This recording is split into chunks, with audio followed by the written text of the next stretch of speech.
काफ़ी फार्मर हजरात ऐसे हैं जो अब फार्मिंग को खुदाफिज कह रहे हैं। 3 साल पहले 50 से 60 हज़ार सालाना, अब इतने बढ़ गए तकरीबन 3 लाख से ऊपर चला जाता है। इसके अखराजात दो चीज़ें हैं, एक बिजली है, दूसरा फीड है। बिस्मिल्लाहिर्रहमानिर्रहीम। अस्सलाम वालेकुम नाज़रीन, AWC एग्री के साथ मैं हूं आपका मेज़बान ताहिर नदीम। नाज़रीन, आज हम बात करेंगे फ़िश फार्मिंग के हवाले से, और इस हवाले से हमारे साथ मौजूद हैं progressive fish farmer Malik Naeem Abbas साहब। तो आइए उनसे बात करते हैं। अस्सलाम वालेकुम मलिक साहब। वालेकुम सलाम रहमतुल्लाह। सर, इसमें पहले तो ये है कि पहले तो बहुत अच्छा कारोबार था। जब से हुकूमत की रद्दोबदल हुई है, बिजली इतनी महंगी हो गई है, फर्टिलाइज़र इतनी महंगी हो गई है, बहुत कास्ट बढ़ गई है। अब इसमें ख़र्चे काफ़ी हैं और बचत बहुत कम है।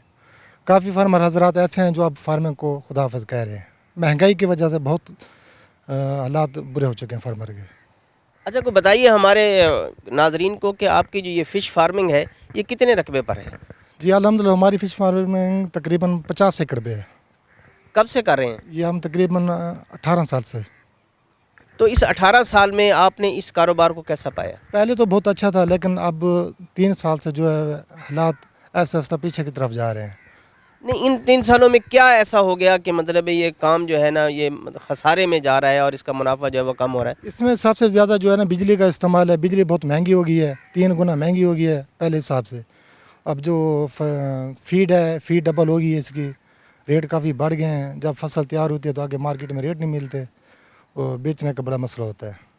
अच्छा, पहले जब आप बात कर रहे हैं कि 3 साल कबल जब 1 एकड़ पर फार्म के लिए बिजली का कितना खर्चा आ जाता था? तकरीबन 3 साल पहले 50 से 60 हज़ार सालाना, अब इतने बढ़ गए तकरीबन 3 लाख से ऊपर चला जाता है। इस हवाले से जो फीड है इसकी, उस पर भी बताइए। फीड काफ़ी महंगी है। जब शुरू में फीड बनी थी तो तकरीबन 50 रुपये केजी थी। अब फीड का रेट तकरीबन 160 से 180 रुपये तक पहुँच गए हैं। उस हिसाब से मछली का रेट नहीं है।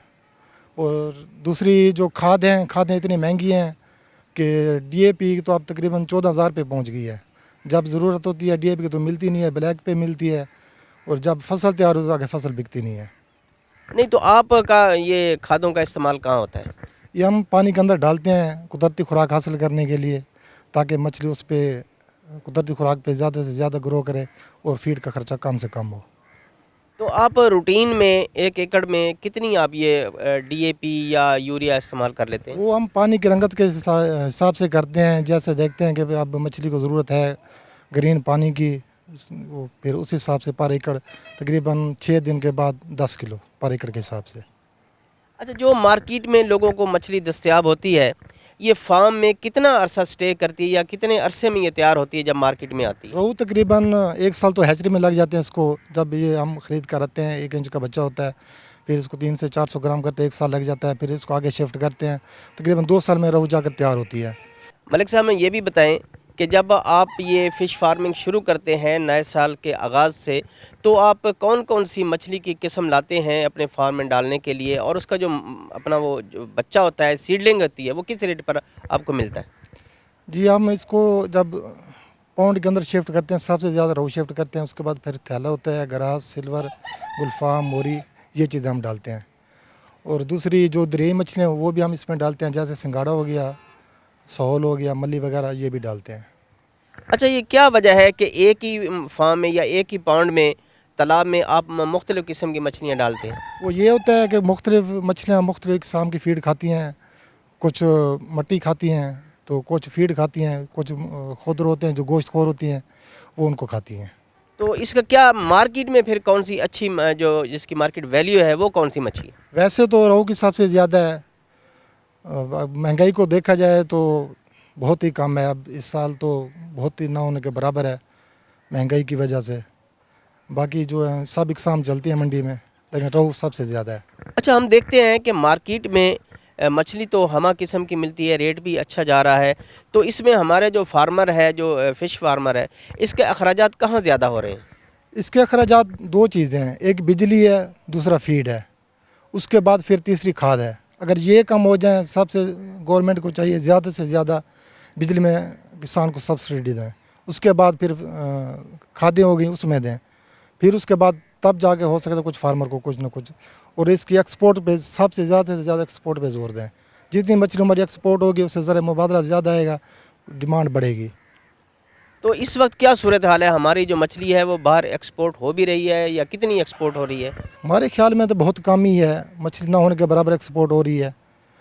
اگر ایکسپورٹ بڑھ جائے تو فارمر خوشحال ہو جائے گا، گوشت کی کھپت پوری ہو جائے گی۔ جو موجودہ حالات چل رہے ہیں اس میں کافی فارمر حضرات ایسے ہیں جو فارمنگ چھوڑ رہے ہیں، خرچے بڑھ گئے ہیں، آمدن بالکل نہیں ہے۔ جو ایکسپورٹ میں جو رکاوٹ ہے اس پر روشنی ڈالیں۔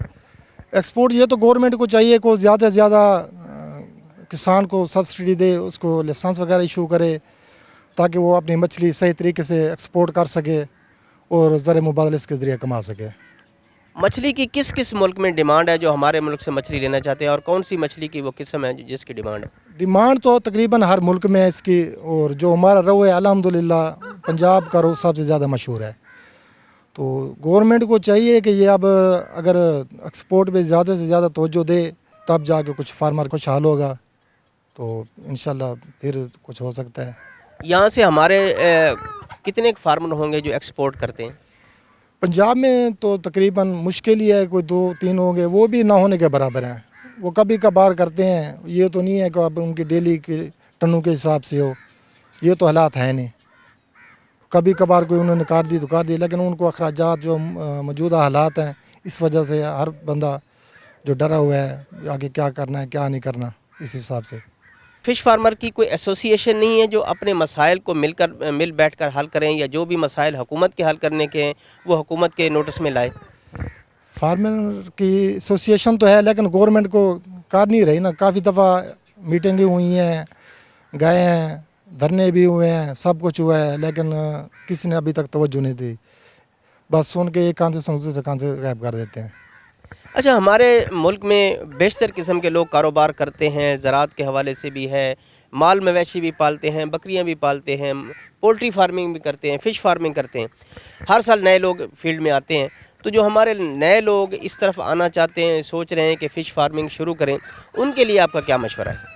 ان کو بہتر مشورہ تو یہی ہے کہ کام تو اچھا تھا لیکن اب موجودہ حالات میں ایسا کاروبار نہیں ہے جیسا کہ افواہیں سنی ہوئی ہیں، کیونکہ ہمارے ہاں ادھر پنجاب کے اندر یا کہیں بھی ایکسپورٹ نہیں ہے، مال کی کھپت نہیں ہے، مختلف منڈیاں ہیں ان میں کھپت نہیں ہے۔ جب مچھلی تیار ہو جاتی ہے تو بکتی نہیں ہے، اس حساب سے پیچھے فیڈ کے پیسے دینے ہوتے ہیں، بل ہیں وہ دینے ہوتے ہیں۔ اس سے بہتر ہے کوئی اچھا کاروبار سوچیں یا دیکھ کر کریں۔